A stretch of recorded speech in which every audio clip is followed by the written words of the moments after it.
What's the worst case of helicopter parenting you've seen? While working at new student orientation in college, I was told a story from a previous year. The parents who attended orientation were housed separately from the students. One mom wanted to stay with her daughter and took the bed of another student. The mom told the student she can find somewhere else to sleep. The student, not knowing what to do, ended up sleeping in a chair in the common area of the dorm. In a different twist on this story, my mom helped me move into my college dorm. She put the sheets on my bed and then proceeded to fall asleep on it. I had to bring all of my stuff up a 3-story walk up by myself while she took a nap. I guess that's whatever the opposite of a helicopter parent is.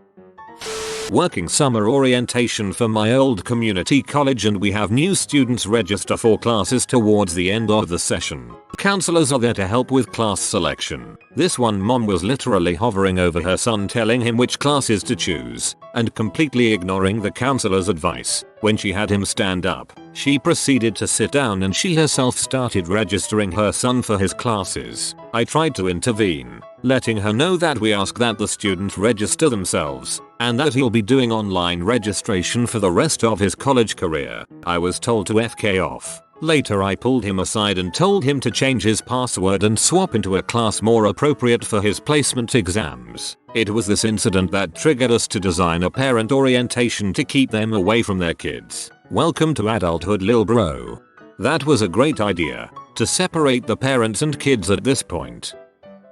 A mom came with her kid to whine about a deserved poor grade. The kid was a junior in college. Mom was not happy when I informed her I couldn't and wouldn't talk to parents. And by not happy I mean lost her crap and was escorted out by campus security. The student was mortified, of course, even came by to apologize, and I was basically like, let's both just pretend that never happened. MK, here's what you should work on for the next exam. Parents always freak out on the help desk staff when they're told they can't see their kids' grades. But I pay the bill. Sure, you may do that, but the government doesn't care about that and I don't want to lose my job. My son told me about this 5th grade overnight trip to nature center. Kid's mom went, was only parent, that wasn't a teacher, to go. Had a complete meltdown when she was told that her kid would be sleeping in cabin with other kids and not her. She was told this before trip as well. 4 teachers per cabin. Basically overnight school. He said she basically spent the entire night outside watching the cabin. Really creeped everyone out. Man, the rants she went on Facebook. At least her friends and family called her out on her nonsense. Imagine quite a few people got blocked that day. I'm in college, living off campus with my 20-year-old roommate. She has to be in contact with her mom every single day. If she doesn't answer within a few hours, her mom gets extremely anxious about where she is and what she's doing. Her mom has called me more than once to see where she is. Usually, I'm within 40 feet of my roommate and she's just doing homework or watching cable. It's ridiculous that she's being monitored like a hawk when she's an adult. Don't answer when she does ridiculous possessive crap like that. It just enables her behavior. This one kid I knew from elementary high school. The mom didn't have a job and somehow managed to be at his school every single day, watching over him. In elementary she was a volunteer teacher's aide every year, which meant she would help out in whatever class he was in. By middle school, she was the head of the PTA, and although not necessary she was at the campus almost every day. She would just wander around and eventually, the school stopped caring and she could do whatever she wants. She would randomly pop into one of his classes and just observe or come up to him to hang out with him at lunch. The kid was 24/7 stressed the heck out. His whole body always clenched up. His mom put immense pressure on him to do well in school, both academically and behavior wise. He had an extremely hard time making friends and eventually he was bullied to the point of randomly getting beat up. Made it to the first year of high school before he had to transfer to another school. It's her fault. All she wanted was for him to be smart and polite to teachers, and he never got to learn how to just be a guy and make friends. I would just love to dissect her thoughts and actually reason with her, but I know these sort of people will flip out if you talk about their parenting in any shape or forms. I hope the kid managed to step away from his mom and live his life without her control. This is my sister's experience, but she taught kindergarten for a while and she had a kid whose mother wouldn't let her play outside if it was below 70 degrees and told the school she was allergic to dairy, but then admitted she lied about that because she couldn't trust that the school wouldn't serve her spoiled milk, so she thought it would be easier to just say she was allergic. Also, the kid was coincidentally sick and had to stay home from school on every single field trip. That poor child, was eating at the local all-you-can-eat cheap pizza buffet during college with friends. Overhear a conversation between a son and his mother where she was upset he wanted to go to said college because it was promoting drug use by having Tylenol available to buy in the student store. Wait until you hear about an ex-girlfriend of mine. We met in elementary school and reconnected later in our 20s. She was very shy and timid, but sweet and intelligent. I thought I would give it a go. She was 24 and still lived with her parents. No big deal to me. I didn't move out on my own until a few months before we began dating. Little did I know that it wasn't really her choice to live there. Her mother was incredibly controlling and was the worst helicopter parent I've ever come across. Her mom would repeatedly say to us, "It's nice you guys are dating, but I think you're both too young to be doing it." Mind you, we were both 24. She also mentioned, on several occasions, I didn't begin dating until I was in my 30s. I don't think anyone should date until they're 30-35. Things like that. My girlfriend was really annoyed by her comments and constantly got into this weird teenage-like arguments with her. One time her mom said, "Oh, that's just your young hormones kicking in." That was weird.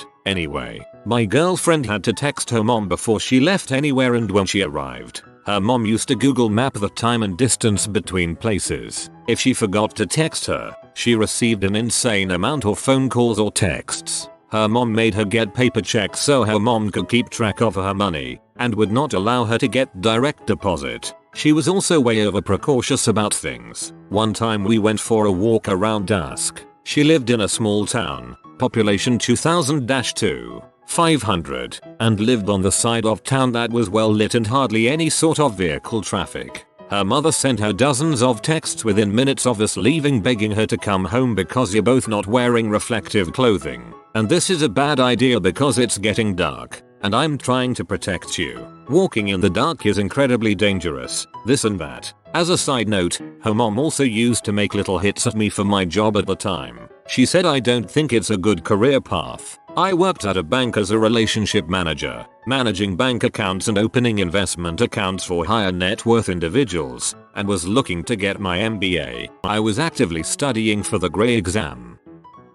My sons befriended the new kid in middle school, homeschooled through elementary school years, but parents wanted him to interact with kids. He's a good kid, smart, but guarded and sheepish, but he got along great with my sons. They want to have a sleepover. He gets dropped off and his mother hands me a list. Had to be 4 pages of his routine, dos and don'ts and everything. Adam is not to have anything to drink after the hour of 8 p.m. He needs to brush his teeth with a toothbrush we sent him with. He needs to be asleep by blah blah blah. I have 3 kids. I can keep a 12-year-old kid alive for 20 hours without a list. She would text me non-stop. I felt bad for the kid. I let him know, listen, if you bend a few of these rules, I'll never tell your mom if you won't, and he had this huge smile. I'm not sure what kind of people helicopter parents think they're creating, but it can't be a fun one, that's for sure.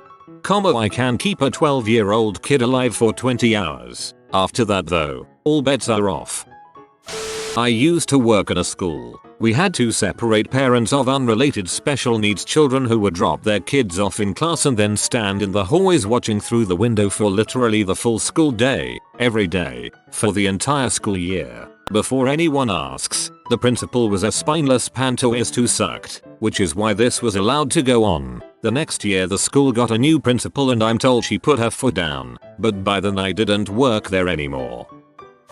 In college, a girl's mom stayed in her room with her the first week of our freshman year, went to classes with her, ate with her and attended our dorm meeting, introducing herself as Crystal's mommy. She finally went home, and Crystal had obviously never learned to do anything on her own. Her roommate dated a guy in my floor and would tell us about her daily, multiple calls home. She didn't know how to do laundry, so mommy paid roommates to do it for her. By midterm, Crystal was failing all her classes and had basically just given up going to classes, it was too hard. Again mummy shows up, stays 2 weeks, talks to her professors, then pulled her out of school. I'm curious what she's doing now. Hopefully she broke out on her own and gained some independence.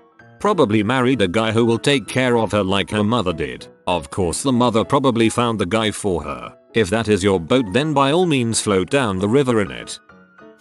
My best friend's mom. They live 10 minutes away from me, and my friend is really bad with directions. He drove to my house and got lost, so it took him like 45 minutes. After like 30 minutes his mom calls me and is sobbing because he hadn't checked in with her. He's 26.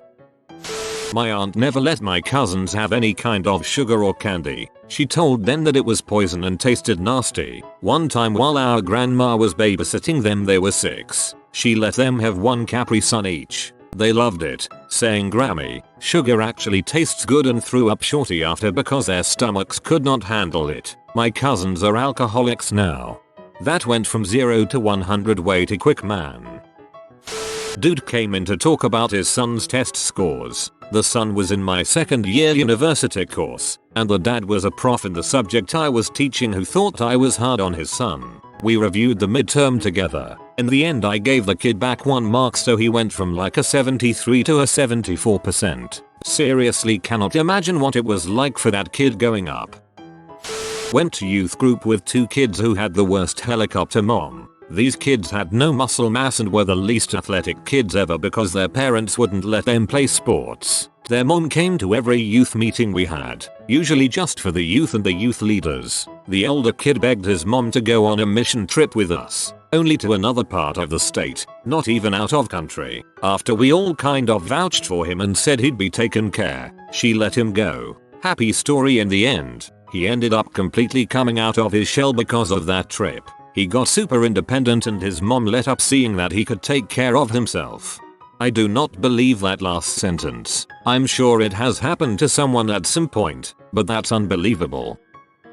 As in rah, I was checking students into their dorm rooms. One mother came with her son, who looked to be about 25, and she would not let him get a single word in. She went on about it being his first year in college and that she was finally approving of him moving away from home and actually going to college. A big yikes we kept an eye on later. When he was assigned to a traditional room with a roommate, she flipped her crap, saying how she wanted him in an apartment so she could stay with him whenever she wanted. Can't do that anyway, and she would withdraw him from school if she didn't get her way. Thankfully, I was already dead inside from dealing with other residents, so I checked her son in and immediately gave him the number of my boss in case his mother gave any more problems while he was moving in. I later heard from another RA that she tried to prevent the roommate from entering their shared room, even though her son was desperately trying to get her to leave. The RA and student security had to escort her out of the building where she sat until her son was done moving in. The son was actually a really cool dude once his mother was out of his hair,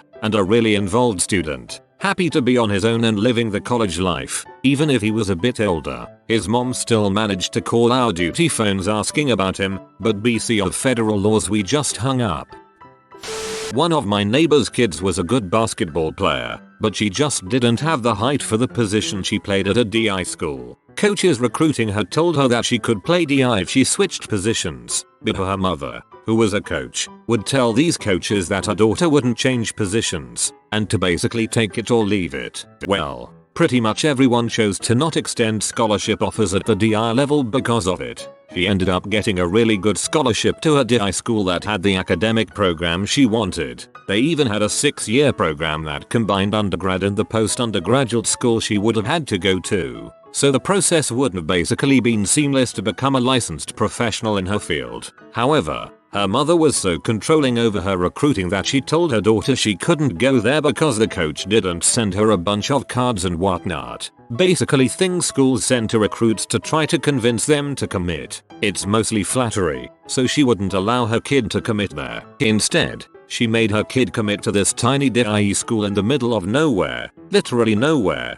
extremely small and rural, that didn't even have the academic program her kid wanted. Her reasoning was that her kid would get a good Christian education, but how good is any education if it doesn't even have what you want to study? Eventually, the kid, with help from her father, quit playing basketball and transferred to a large state school because she hated the small Christian school so much, and she could finally study what she wanted to study. Her mom was so controlling that she ended up giving up on the sport she loved. This all would have been avoided if she had just gone to the day school, but no, her mom took way too much control and ended up ruining her kid's college athletic career.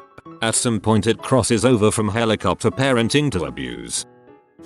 I was 11-13 at the time. I had a friend on the swim team that was also around that age. His parents were the most controlling people I had ever seen. His mother looked like the head of a Catholic girls' school that punishes students for singing. We all used to play Nintendo DS games during meets. He just watched over our shoulders because if he touched a gaming console he would be punished. His parents always made him wear the same clothes every day. Tan khakis, white shirt, dark blue sweater vest. I once got him a t-shirt for his birthday. He gave it back saying that he wasn't allowed to wear it. He was homeschooled. Pretty sure his family spoke ecclesiastical Latin at home. Frickin' weird. This is Girl Pepe. She only appears once in every 50,000 memes, like in 3 seconds for good luck. If you are new to the channel, you can subscribe. I publish new videos every day. Until then, check another video, or don't. Either way, have a great day you magnificent people.